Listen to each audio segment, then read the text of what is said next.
This episode is specially dedicated to Allison Bailey, recorded on November 1st, 2018, as one of the last recordings before she died unexpectedly in December that year. Allison has been invited on the topic of barriers to interconnection, looking at problems and solutions to isolation and building meaningful relationships. Let's revive the third space and step into the Agora.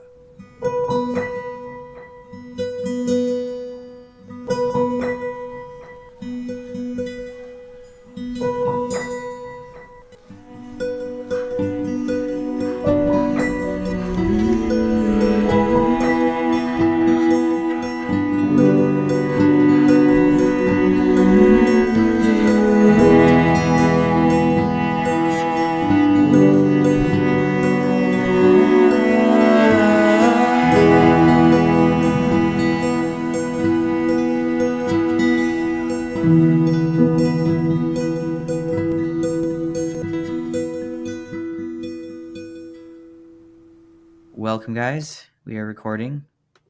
My name is Jack. My name is Allison. My name's Chase.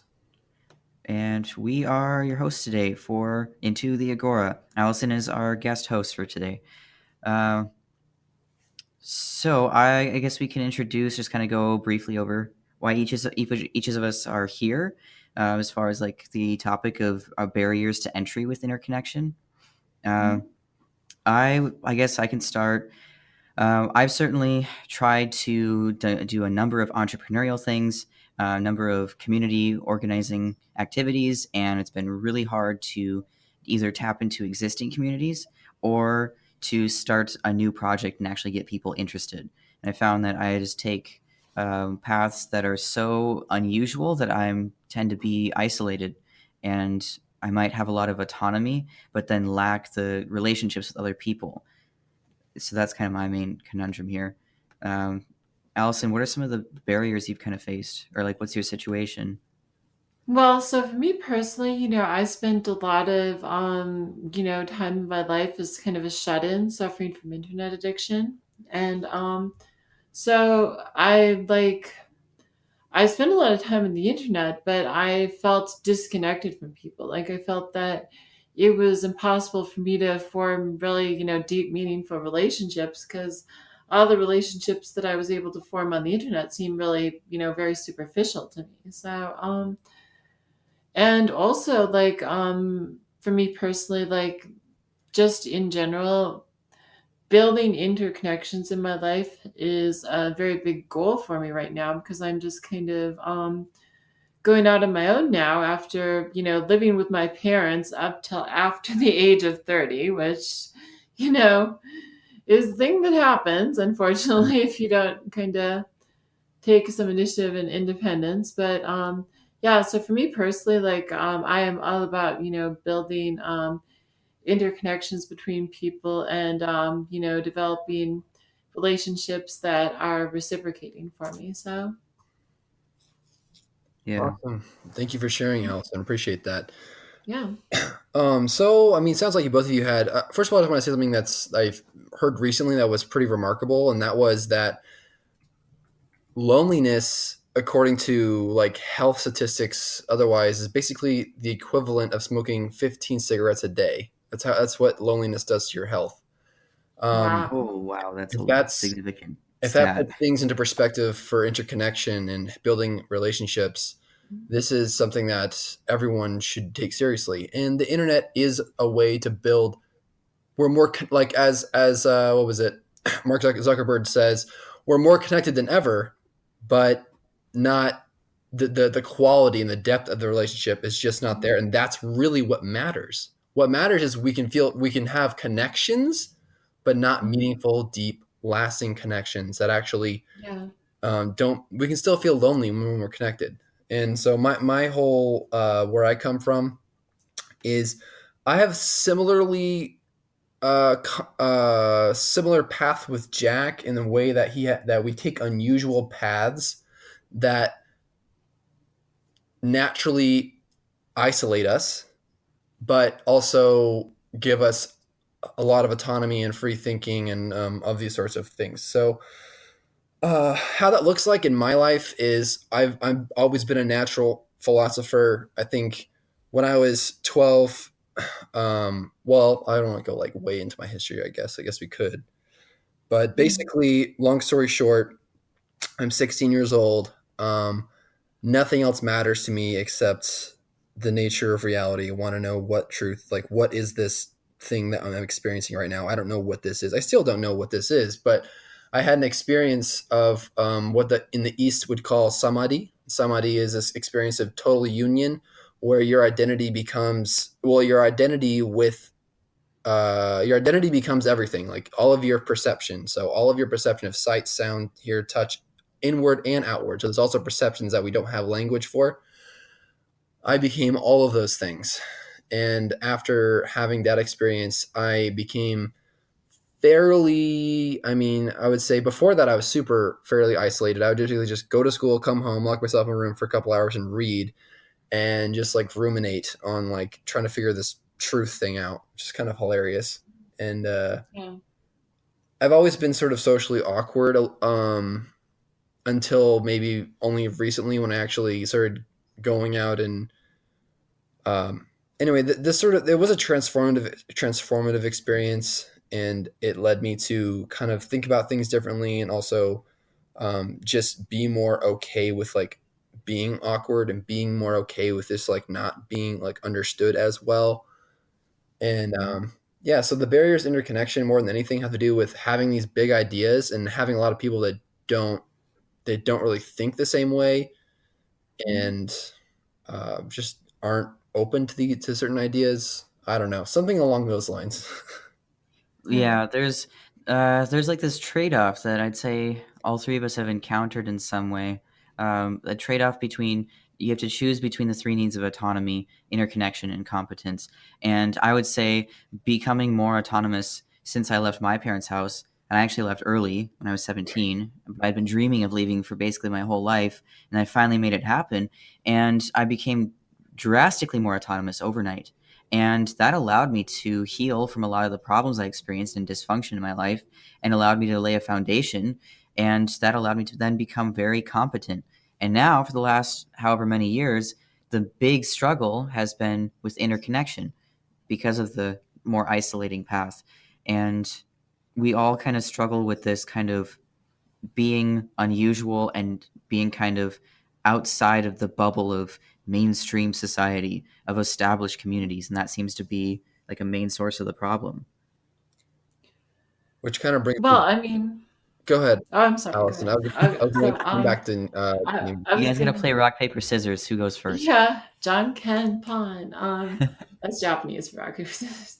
Sorry, I'm a Japanese nerd, but so yeah, I was gonna say that I think though that we tend to like I think that what Chase was saying definitely like all three of us are definitely truth seekers. I think that's a defining characteristic that I think unites this group that we have here. But it's like when you go in the world, like somebody like me, it's rare to meet somebody that I can really make a deep connection with because it's that I truth is important to me and understanding the nature of my own existence is important to me.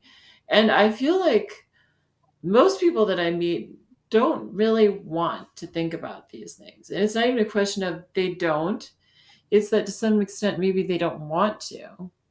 And I mean, I think that's okay. I think that, people are allowed to, have their own opinions about what's important to them and what they prioritize. But it can be frustrating for me because it's like, I think of a lot of things that I want to talk about, like existentialism, understanding the nature of reality, other stuff like that. And people's eyes just like glaze over and they're like, I'm checking out for this one. So, And, it makes me wonder, like, how it is that the world has changed quite a lot with the internet, and there is transparency, and so you can basically find whatever community you want to on the internet, and you'll find people talking about things that are interesting to you. It's more accessible than ever before. Yet when I go out in the daily world, it's kind of like it's randomized what kind of people are around, And I found most people don't want to talk to strangers at all. It's like there's no real life community.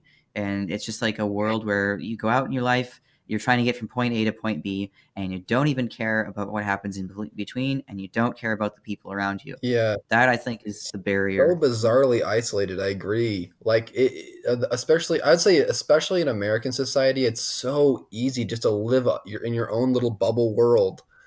It's so bizarre, you know. You go out into the world, and like, yeah, you have your coworkers, but like anywhere in between, like even doing public transportation, I was doing public transportation, and it was like once in a blue moon, someone would actually strike up a conversation and want to actually engage in a conversation.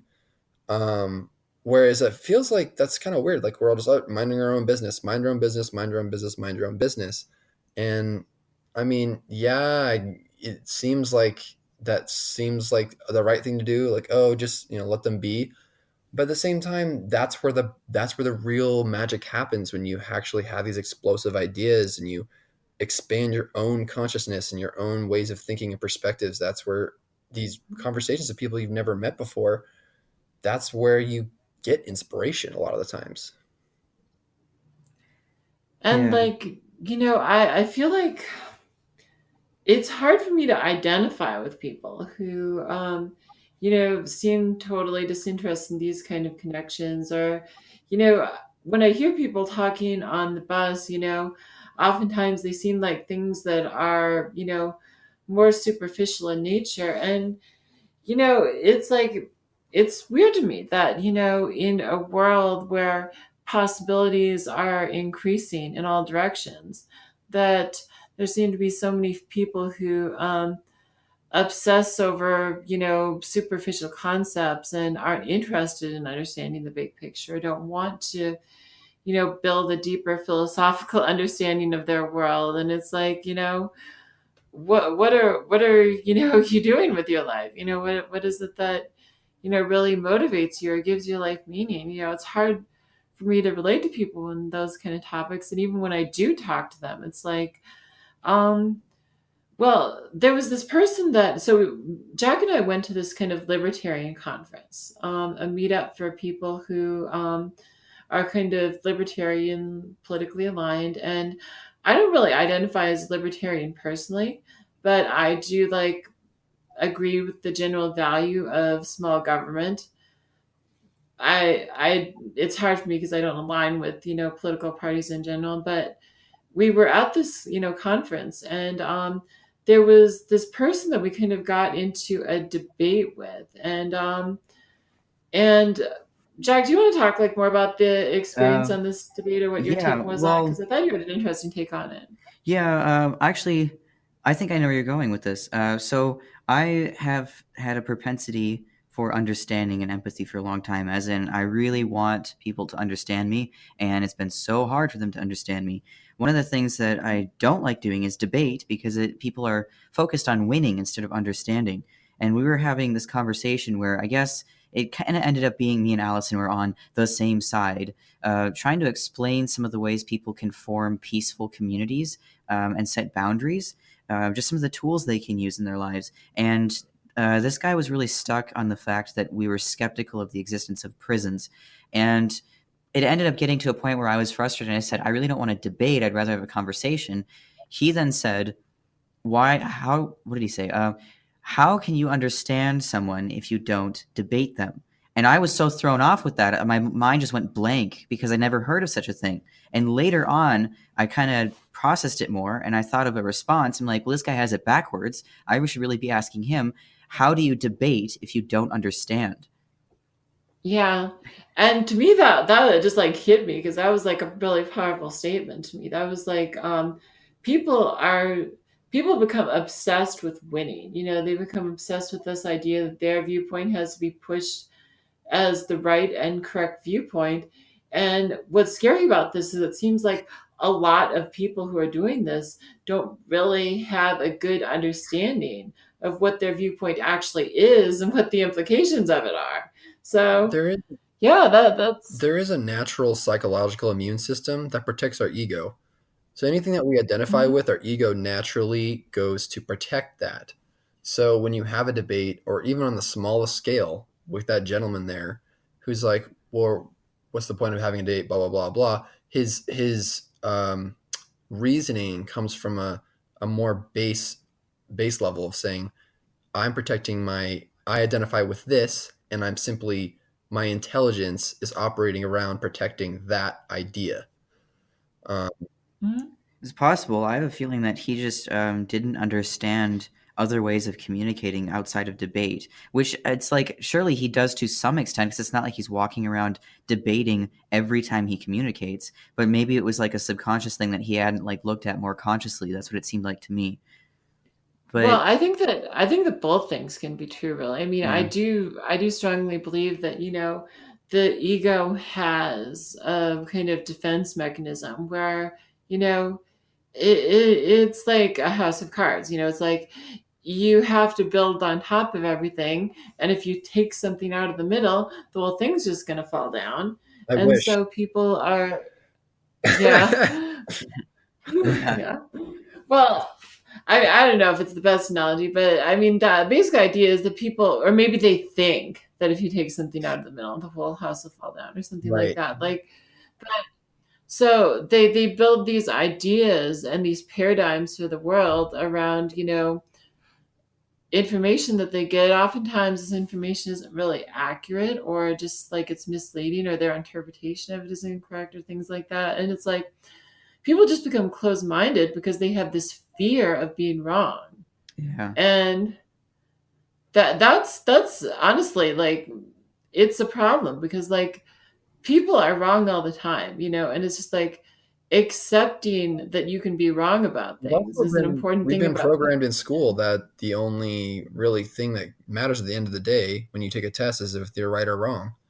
So it's deep Yeah. programming from our school system, which Jack and I both have strong ideas and coming with public education. Criticisms. Yeah, Criticisms of yeah, the school system, yeah. yeah. I didn't really That's funny you brought that up, Chase, because, I've only realized in the last couple years how little I actually paid attention in school, and I Mhm. also don't really care about being right about something. The thing is, like, the truth can exist and is not necessarily changed or damaged just because someone believes something wrong, so I have no fear of that. Yeah. I mean, a person is gonna if a person is really stuck on being right, then I just let them believe what they're gonna believe. I I just want people to realize that you can understand yourself and other people and seek to understand without having to focus on whether you're right or wrong. Those things can exist separately. And Mhm. that reminds me of a quote from one of the I'm gonna go see Sadhguru actually this weekend in San Francisco, and he has this quote where he says, um, basically like you yeah, you're right, but does that get you any closer to the truth? That question. That I'm, That's a good yeah, one. Mhm. it's a good question to ask. Like, you're right, but does that get you any closer to the truth? And that's sort of a penetrating question. That's like, oh, like, damn. Yeah. Guys, I want to bring this a slightly different direction. We've kind of had some general ideas of what makes it difficult to build community with the like isolation in the physical world around us. But I'm just wondering if you guys have any examples of situations you've had. I can go first if you want, unless someone else wants to go first. Go ahead. Okay. So I've been for like the last year, over a year now. It's like just over a year. I've been trying ridiculously hard with many different angles, very creatively to try and do something in youth advocacy for like children's autonomy, self determination, rights, etc. Something. And I've tried so many different angles. I have a youth independence guide that I've been publishing that's free that I've been giving out, and I've been printing it. I've tried applying for different types of jobs, and I found that it's really hard to get into that. And it seems like it's a gated community.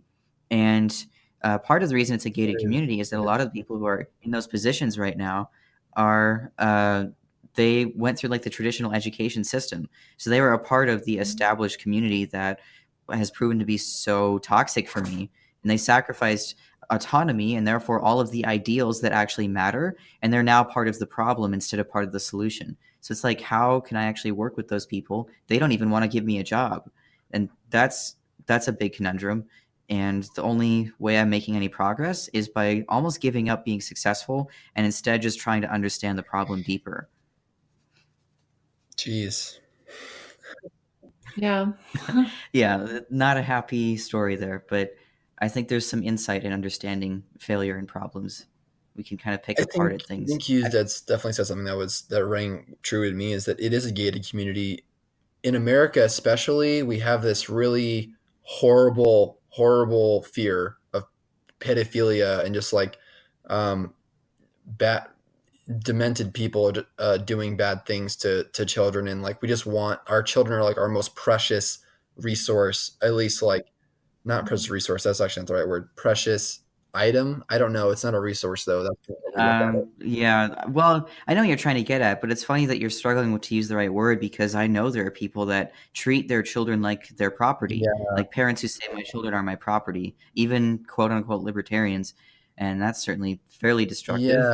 yeah, but I think it's deep in American psychology. Like when you look at like, okay, so even on a big scale, looking at it like just public and private education, there's so many codes and certifications, and you have to go through like so many boards of approval just to start a school or even start a daycare. Even a daycare, you have to go through like dozens of different hoops, like just to say, okay, I can run a daycare now, which, you know, makes me feel good on the inside. But when you really dig deep and look at what's really going on here, there's a huge amount of conditioning, and like it's too overregulated to the point where now these kids are suffering from the regulation. Well, so it gets into like a basic problem with regulation itself, whereas, we we are motivated to create these regulations out of fear because we Right. think that if we don't have these regulations to protect us, bad things will happen. But then, as a consequence of this mentality, we create regulations which create barriers to entry Right. for people who are actually like intrinsically motivated to do these things, and they have like new ideas or other things that they'd like to bring in that conflict with these regulations. And it's like we find that all we've done is box out people with new ideas. We've created this environment where, you know, we say that there's only one way to do something, and if you're doing something different, you're wrong. Which is why today we live in a golden age of entrepreneurs. More than any other time in the entire human history has there been a better time to enter the free market with something that, like, I don't know if I told you what I want to do, Allison, but really I had this idea when I was 18 years old. I said, I don't want to start a private school or a charter school. I don't even want to be on the spectrum. I want to start a school that offers an alternative diploma, completely not entangled with any of your state standards, and I want to outcompete the state. I want to have an institution that's so much more effective and adds so much more value to your child that it would be stupid for you not to choose my school over a public or private school or charter. And the problem with that is that, the government sets the education standards, and like the type of standards that you have to conform to might conflict with the teaching But style I'm or not doing their what you really standards. want to That's the whole accomplish. thing. It's an educational program that's not entangled with any state standards or state tests. It's completely different. This is very radical. It's like a Democrat. It's like a Democratic Yeah, school, but it's not a Democratic school because it's going to be much more structured. Anyway, it's something that no one's Yeah. really talked about, or I've actually looked at. Let's look it up. I was trying to yeah. find, is anyone else doing what I want to do already in the world? I looked everywhere on Google. There's not a single Yeah. soul that has even talked about what I want to do. I'm like, well, I can't be the only person on the Yeah. planet. Come on. No way, Chase. You're Mhm. not. There's. I think the way Yeah. you characterized it is very unique, but there's some essential aspects of it that I'm sure there are some people somewhere that find it relevant to what they want to do. But I want to ask you a question, Chase. What do you think is like really stopping you from just going out today, right now, and starting this alternate school? I love that question. Thank you so much. Yeah, it's a question, all right. I get this question. I've had this question before. The first to ask. So, I mean, for me, the first thing I was like, oh, it's funds. I don't have the funds to do it. Like, okay, yeah, that's part of it. But why not like do something, even with like if it's like mentoring kids, which I've actually thought about doing. I'm like, why don't I just at least start mentoring kids at the very small end? You know, I could just get some experience, um, lending a helping hand to even putting out there. I mean, you know, something like that. And that's not a bad idea. I could start doing that, but volunteering my time like that, I already have a limited amount of time because I'm with my wife and my child, and I also have to work full time because I have to support a house over my head. So while I was going to school, Yeah. I was actually going to school at college.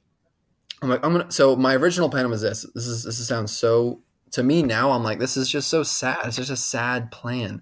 But this is my original plan that I made with my wife. I said, okay, step one, I'm going to go to school. I'm going to get my education degree. I'm going to teach as a teacher in the public school system for 5 years.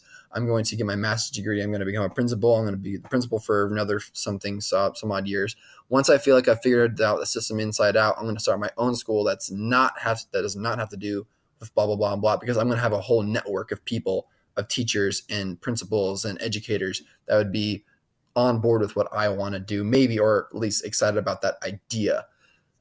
Then I'm like, you know, that's Yeah. actually a really sad plan because it's so against In the yeah, system. it's so against this. It's like it kind of crushes the spirit of where it came from. Because I really want to hold true to the Yeah. spirit of the inspiration of where it all came from, and that's just like a sad. I mean, it could probably work. It's probably the safest route for my family. Like honestly, but now looking at the real world and looking at, oh my God, there's actually this thing called digital products where you just have to publish a Mhm. product online, an information product. You publish once, and it's the lowest risk scenario and it has the highest income, like the ROI on it, return on investment is so high. Like, wouldn't it make more sense to first do an information product, get some funds there, then actually begin taking the sort of education program you built online, which I do want to build an information program online.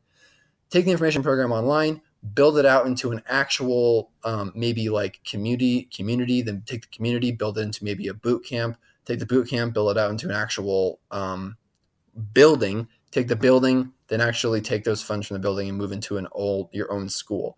That seems more like Yeah. a path I'd want to take. Okay. So a lot of what you were talking about with barriers there does deal with how you masterfully use resources. But I'd say that what's not so obvious, but maybe something that we all three have in common, is dealing with there's a trade-off. There's like an archetypal trade-off between how independent do I want to be, how much can I take on myself at the expense of not having other people to support me. And I think I've Right. taken that as far as I possibly can for myself, I and I agree really with that. need to build something with other people. Otherwise, the community doesn't even exist, and I'm just one person in a Right. bubble.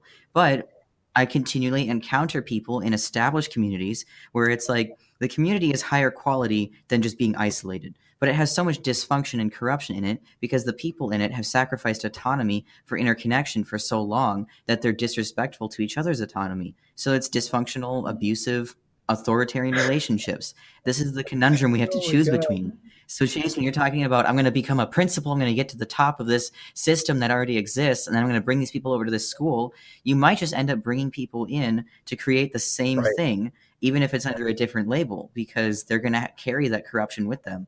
And you'd be lucky if you weren't corrupt. Exactly. Well, it's possible. Exactly. It's entirely possible. And I would even say probable. I wouldn't even say likely. I would even say go as far as say it's most likely that's probably it would look a lot like the school I've already been running because that's how I know how to run it. But I don't want to run it the same way I know how to Yeah. run. I Yeah. want to run it in a way that well, honestly, I don't know how to fucking run it yet. I already have ideas. I have books full of drafts of business plans of like how I would actually want to run this school. Um, Economically, financially, and somewhat structurally. I already built out a document that has some of these ideas. Really, the biggest part of it is like I want to build a community of people that's excited about the same thing that I'm excited about, and actually like kind of grassroots this from where it that's where it should be starting. Yeah. You got to start with an Agora. That's one of my things. Allison, before I say anything about that, Allison, do you have anything you want to contribute? Well, so I think that if you are trying to start something new and you are afraid to fall into like old existing patterns, it really helps to understand, why those patterns exist, why they have, become pervasive in the first place.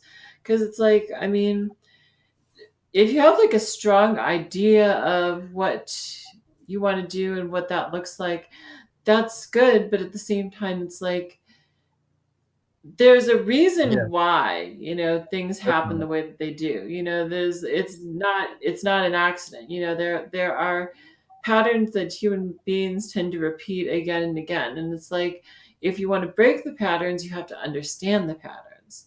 So I think that if you really want to do something new, then you've really got to have a very clear understanding of what the barrier is going to be between your thing and what already exists. Where are you going to I draw agree those with that lines? last point you just said, but what I don't agree with was the point before that, where you said that you have to understand the past to change it.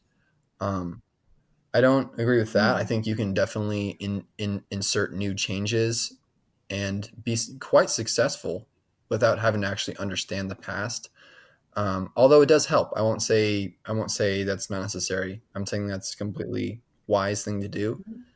Anyway, it's a very small thing to point out, but I just feel like I only kind of pointed that out because Yeah. for me, I have done a lot of history into the history of education.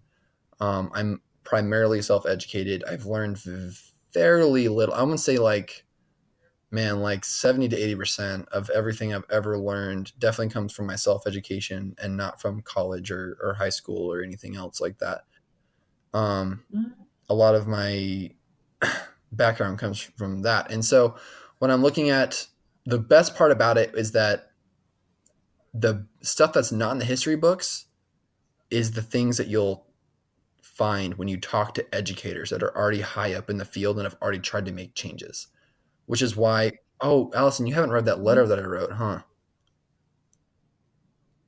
No, I was I'll unaware have of to that send it letter. to you if you like. So I wrote this letter, for example, to so I worked at a charter school for about 2 months called Great Hearts, Mm. and I just found out. By the way, I told Jack the other day I got let go basically because I just wasn't professional, I guess, and also the headmaster just straight up just didn't like me. She openly said that to me in the interview. She's like, it's on me. I just Yeah. weren't a good fit. I'm like, okay, which is fine. That's fine with me. But the issue is, I was having a great conversation with the dean of students. So I talked to her, and then basically the whole point was that she had such amazing insight for me that I would not have ever I would never have been able to gain if I didn't meet her or talk to her in person. And it's not information you can find Mm. online or in history books. It's something that only someone that's an insider would know. Um, so interconnection, that kind of Mm. circles back to interconnection. Is like when you have these meaningful relationships, Yeah. they pay out big dividends, and it's important to have these conversations.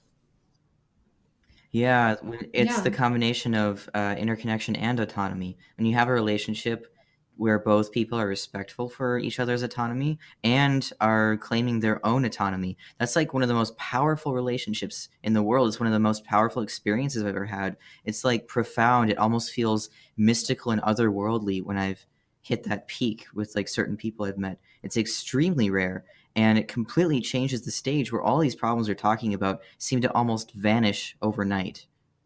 I don't know if you guys have ever Well, I experienced that. think Go ahead, Allison.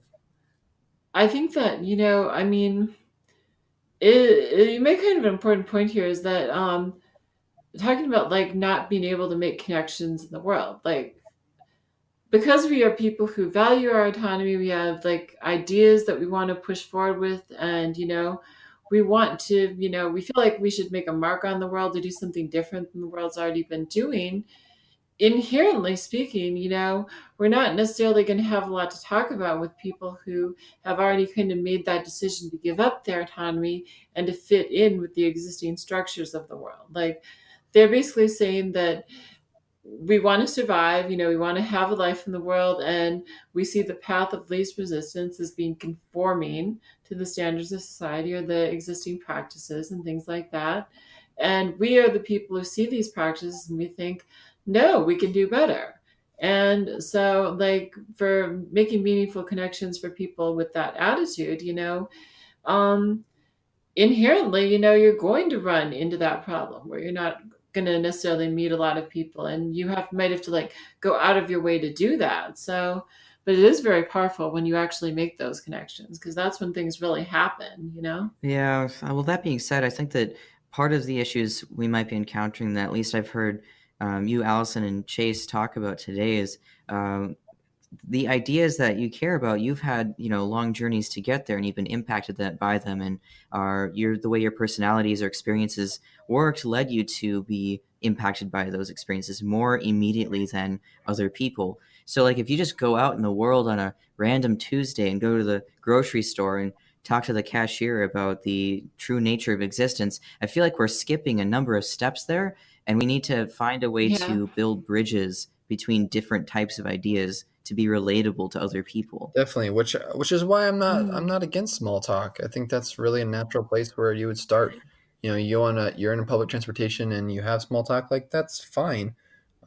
It's even greater when you have more deeper things. I think there's something magical happening when you actually build, like your heart kind of speaks to you in a way like, hey, this is it kind of tugged at you saying, hey, like listen real close right now because there's something going on here you need to pay attention to. And that intuition, I think that intuition is sort of a Yeah. bridge that if you can hone in on that and listen to that, it gets you to the right people and speaking about the right things. And that's really how that connection can be kind of increased.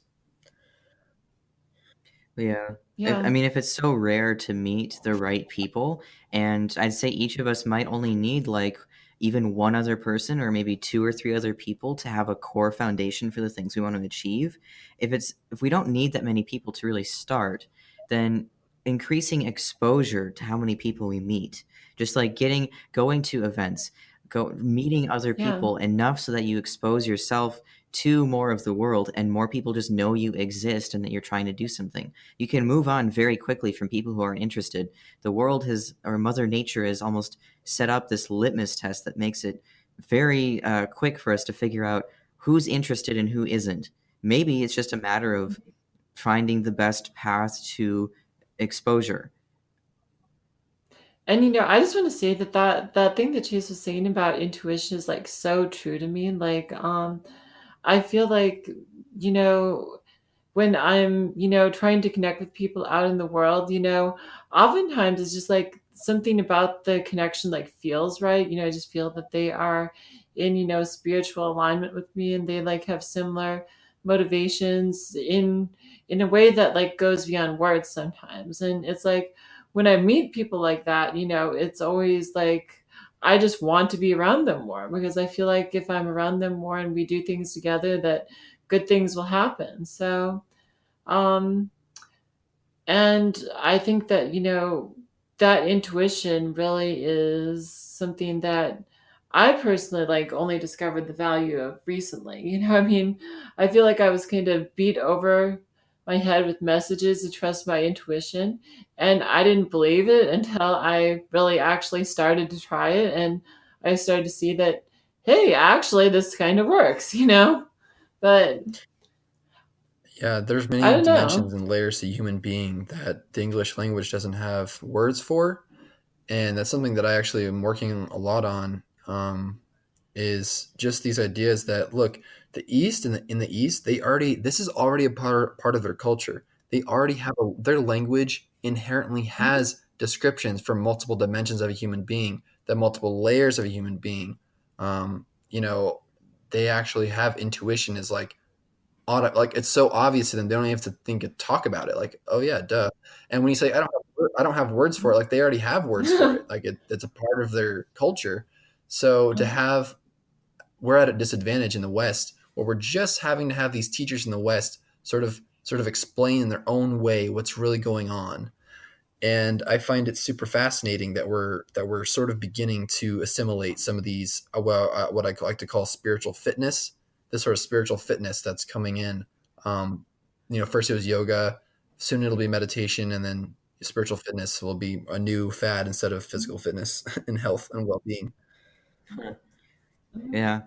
Yeah, I've noticed that if you look at like impact theory videos, that a lot of the people on there actually meditate. Like the people who are interviewed, you're just finding more and more people in the entrepreneurial world who meditate.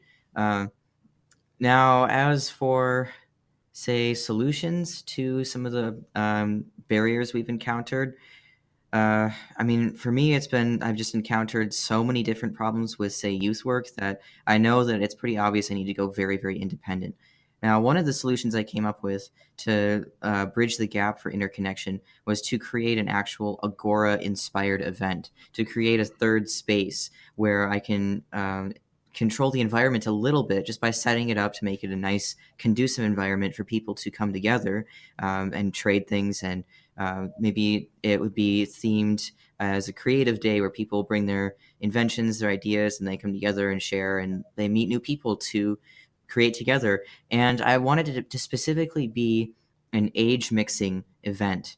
So that we would break down the barriers of unnatural age segregation. So then, say, Chase, for someone in your situation, you were barred from continuing work in this alternative school, but then you also have a young kid that's like, what, 4 years old? How old is She's she? 3. 3? Okay. And a lot of your friends don't have kids yet. So then imagine if there's this Agora age mixing event that's like everybody friendly. You can bring your kids and you can meet maybe other families and make friends that way. And then you also can make connections that easily could lead to creating something together that eventually turns into a source of income and it can actually support you. So that's something I hope to try doing because it's Yeah. more open ended and I don't have to try so hard to find people specifically interested in the things I want to Yeah, no, do. I love that idea. Genuinely, I think that's something that every city should have. Like, I would start an Agora, like I would Mhm. call it Phoenix Agora, and like a Facebook page for it, and I would totally try starting something. I'd be willing to dedicate 4 hours on a Sunday or something like that, or 3 hours on a Sunday to sort of like trying to kind of facilitate something like this. Like, I'd be open to that because I love that. I think it's a brilliant idea. If only we weren't on opposite ends of the country from Oh, each we don't other. have. I mean, that's not Mhm. necessarily a bad thing. That's not really a huge barrier right now because we have the technology to immediately kind of have um, these connections. Yeah. Well, I mean, as far as like physical in community stuff off the internet, you would be starting an Agora in your area, and I Right. can start one in my area. That'd be interesting to try. Allison, do you have any input on this?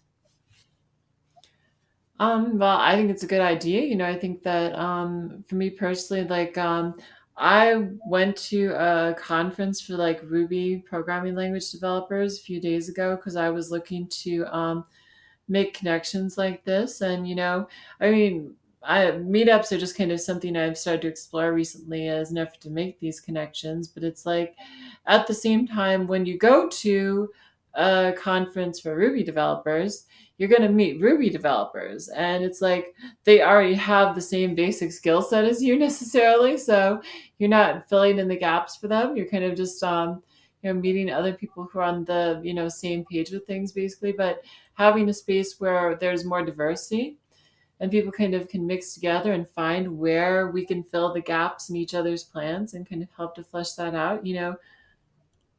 Well, see, that's the issue is getting people that are non like there's a Mhm. niche and there's non-niche, and the most common thing that we're doing in America, like especially, is like everyone's finding their niches. Like, even if we go to an Agora, what if I just hypothetically I build an Agora out in Phoenix and then people come, there's gonna naturally be people who are like minded, who are like the same things, gonna be hanging out. There's gonna be niches inside the Agora, and that's a natural phenomenon that you Mhm. can't stop. However, there's also gonna be people who kind of want to that are have no niche. I would be like people that are like undeclared majors in college, that are going to kind of swoop around and kind of pick up and get at it. Um, that's healthy too. You want a scenario where that's good. It's Yeah. sorry, Oh conducive is yeah, the word I was looking absolutely. And like with for meeting that. other programmers, I mean, that's not to say that, programmers can't get together and create good things. I mean, that happens all the time, but it's also like there are lots of projects that you really do need to merge disciplines together. And creating like open spaces for discussion between people of different backgrounds, I think is maybe a good way to move in that direction. So It's just a matter of how do we aggregate those people into that Agora? Like, what's the enticing part of it? You know, are there jobs? I mean, that free food. Free food is the answer. Yeah.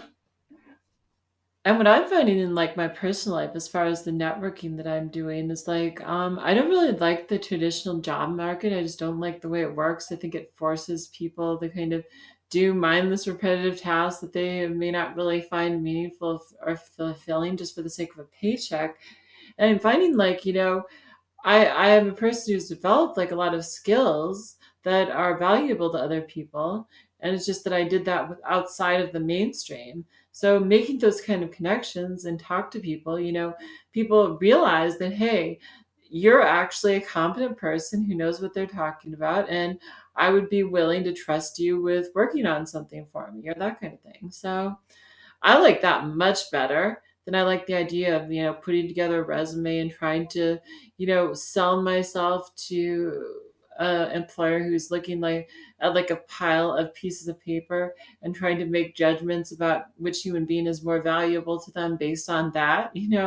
That to me seems like a really backwards way of finding good connections with people. So yeah, that's honestly just the Agora being a place where there you could have I think getting employers and companies to come out to an Agora, like that's kind of like that's when you know you've succeeded, when you have like CEOs or whoever the hiring managers coming out yeah. into the Agora, actually shaking hands, talking to people, but not with the intention of even necessarily hiring, but just the intention of meeting new people and connecting with people. Mhm. Like that's when you know I think the Agora has succeeded, because then you know people in like local businesses are all, and even big corporations are like, this is actually a healthy thing, and I can pick up like build real connections with people and not just have to actually pick through papers through a pile. Mhm. Hey, it's Nemo here in post. For some reason, in the last approximately 15 minutes of this episode, we lost the audio for me. So at this point, Allison's going to take it over just for the end here and describe her big project called Resource Community. Take it away, Allison. Right. So the website that I'm developing is called Resource Community, and the URL is resourcecommunity.org, but it is not finished yet. So I will, make a announcement when that actually does get up and running. But basically, because of experiences that I've had over the past year, I realized that there are a lot of resources out there for disadvantaged people. And unfortunately, like they're not necessarily being, documented or made publicly available in ways that people can find easily. Like, I was really surprised by how much I learned about these different resources that exist in the community and just how many there are. But it was like, if I were a person who just like found myself out on the streets one day, how would I know where to go? How would I really know even what my options were? I mean, would I just go to the first homeless shelter I, could find, hope for the best, or, what are my options really? And so the idea behind the website Resource Community is just like have a map-based application that shows people what organizations in your area are serving, needs like this. Like just really basic stuff to start out with, like food, shelter, supplies, that kind of thing. And then maybe branching out into other areas. But the core is really that you want to make sure that people are aware of what's actually around them when they get into that disadvantaged situation. They don't have to go too far to get that information, because oftentimes like time is a priority when you're in that kind of desperate situation, so you want that immediacy in terms of knowledge. And also to hopefully in the process help like document where there are areas where needs are not really being served, where people are needing things and there is not an easy way for them to get those things. And that can be like a really powerful idea, because it's like when you try to like ask somebody for money for a charity or something like that, it's like there's a barrier of disconnection, because you're saying we're doing all these great things in the communities here, we're making stuff happen, and you're like, well, I'm not in really a position where I've ever had to take advantage of your services. I'm just basically having to take your word for it. And it's like, do I really want to be giving my money to something I don't really understand very well? And I like, people want to do good for the world, but it's like, are you just going to keep throwing money at problems without really even understanding what's happening? And is that going to accomplish anything? So, like, documenting what charities are actually doing, who they're serving, whether or not they're doing a good job of it, whether people are satisfied with what they're getting. That's like a critical thing about actually getting people interested in the idea of supporting these organizations, because people really legitimately want results if they're going to be donating their money to something. They want to be able to say, my money is working for people, and I feel good about that. So, so basically that's what my kind of short-term priorities for the website are: to create a map-based catalog of what charitable organizations are available that are servicing communities, and to understand where there are additional needs that still aren't being met. So Yeah, well, you've obviously thought a lot about this, and it sounds like a really noble project. And I really think that if you launch this thing, it could really help a lot of people as long as you make it accessible. I think that definitely, like, connecting people who are trying to solve similar problems can also kind of evolve into the framework of what I'm building here. Because, like, the whole idea is just to create immediacy. It's like to be able to look on a map and see what's going on near me, and are there things that I can get involved in that would be, constructive or meaningful. So, meeting, kind of Maslow's hierarchy of needs. I mean, it can evolve by starting at the very bottom, like the food, water, shelter, the stuff that is the most basic to human survival. And then you can kind of just move up the hierarchy as you kind of get to the point where those needs are being met, until you're basically, serving all the fundamental human needs in one, kind of under one kind of umbrella. So I think that's definitely a direction that things can evolve in, because like the way that things work in the existing employment world, I feel like is so destructive to people's autonomy, because it's like people do things that like internally, feel wrong to them, and they do it because they're convinced that they don't have any other choice, like that all jobs like inherently will involve like some sort of conflict, or there will always be like negative consequences of anything they do for a job, and that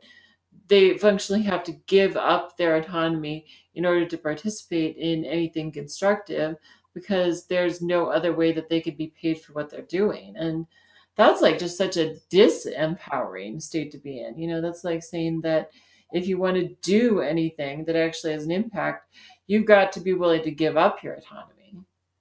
Sounds shitty. Yeah. We're gonna have to wrap it up anyway. What do you Yes. think? Yeah, we're at about an hour, so Okay, so we covered some. Well, we started off with unusual paths to and how that leads to loneliness. We talked about autonomy.